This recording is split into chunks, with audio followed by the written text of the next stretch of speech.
अरे हमरा दुआर पर मुखिया जी प्रणाम मुखिया जी आई बैठे छे बाबू तनी कुर्सी से निकाले हो लग रहा है मुखिया जी है ना जैसे पहला बार में वोट मांगे आयल रहनी हम। हाँ हाँ मुझे मुखिया जी बार है जो पूरा समाज के लेटरिन खा गए इस साला जे थाली में खा लो थाली में छेद करेला।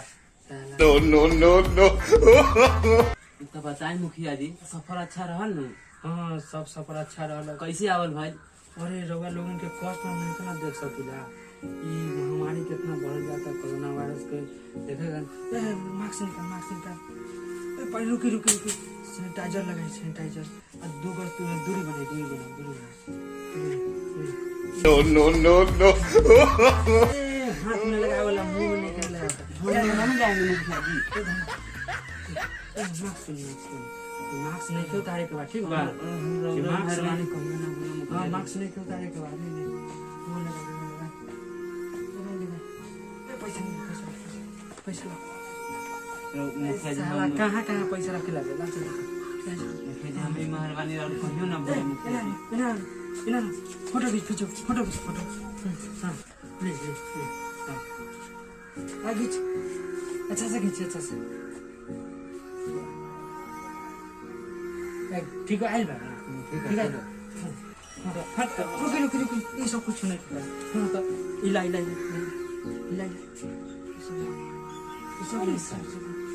ओरी की का होले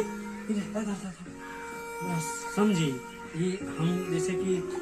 समाज सेवा करता नहीं लोग में आई पेपर में फोटो खिंचा भी ना न्यूज में आए समझे ठीक है ना तो फिर अगला बेर आए हम वोट मांगे ठीक है देम won't know no no no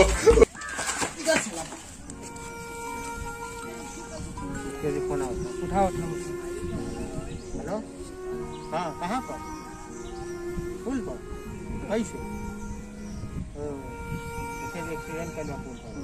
pool Pay accident कर दिया हाँ लेबर वाला फोन लगा होता हाँ मुखिया जी बात कर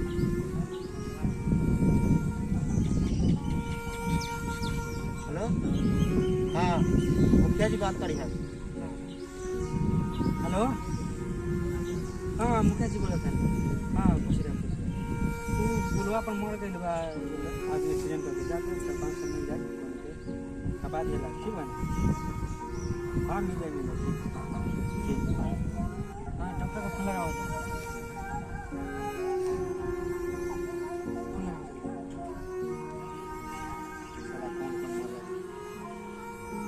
हाँ हेलो डॉक्टर साहब हाँ प्रणाम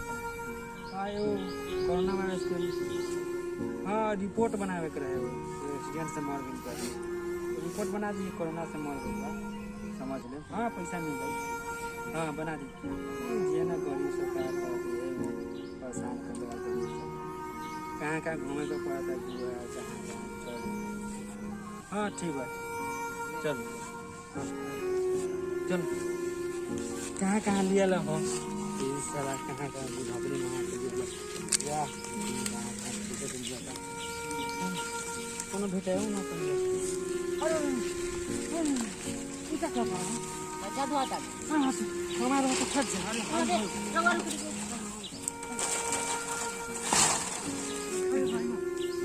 हमरा हाथ कहां से करता है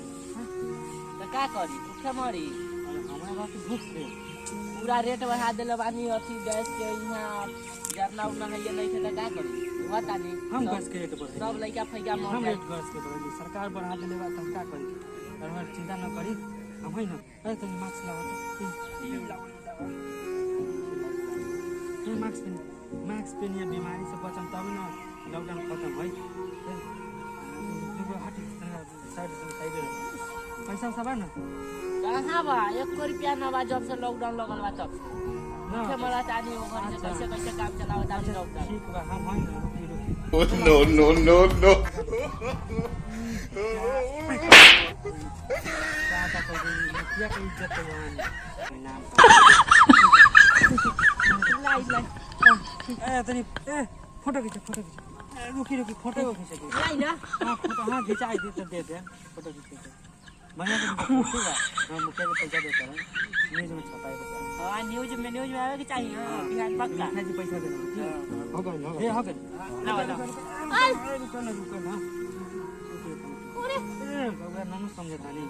ये सब पैसा अरे भाग भाग यार भाई लोग सब जा बस चल एक साथ से सरकार लॉकडाउन लगा के तरफ लॉकडाउन नहीं जा ए भाई ए तू कौन हट अरे ना पहचान हमरा के को अरे हम मुखिया जी ना हई कौन मुखिया जी अरे पिछला बार ते वोट मांगना लेकर लोग यहाँ के जीतैनी है कहाँ जाता नहीं इतना बड़बड़ा का भेल लॉकडाउन में पूरा मर गए लड़का सब यहाँ 3 साल से लॉकडाउन लगा के रख देलवा सरकार को दीजियो तो अब दूर से मर जाए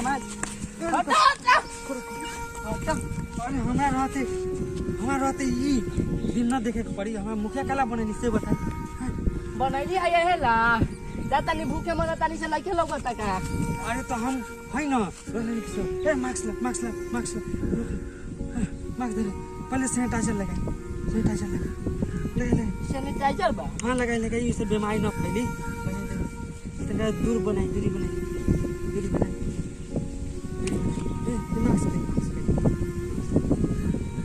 मास्क एनी टाइम लगावे के बाद ठीक बना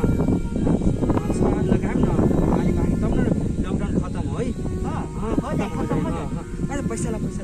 खाए वाला है ना ना करा कुछ खाए वाला कुछ है नहीं के पैसा से ना बा कुछ नहीं के भाई 1 रुपया पुट्टी कौड़ी नहीं अच्छा रुक हम है ना रोहिणी को कुछ ना होए दे ए फोटो न्यूज में आई ये 400 रुपया बा ठीक बा वाह रुपया ओने ताक कैमरा में ताक फोटो खींचे सब बढ़िया से खींचे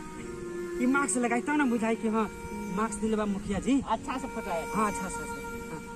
खींच बढ़िया से फोटो खींच हो गइल बा खींचा गए हाँ।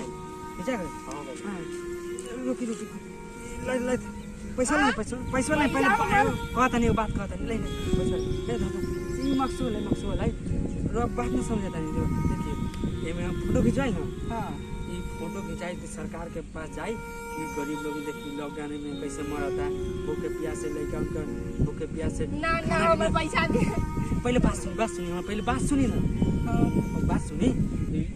सरकार के पास जाए न्यूज में आई और फोटो आई तो सरकार जल्दी से इलेक्शन ली आ लॉकडाउन हटाई गरीब लोग मरे चाहे सरकार कोई फर्क नहीं पड़ता तो ठीक बात हमने फिर जाता नहीं हाँ ठीक कहाँ जाके बाहर हुआ यार नहीं मरे पैसा दे पैसा दे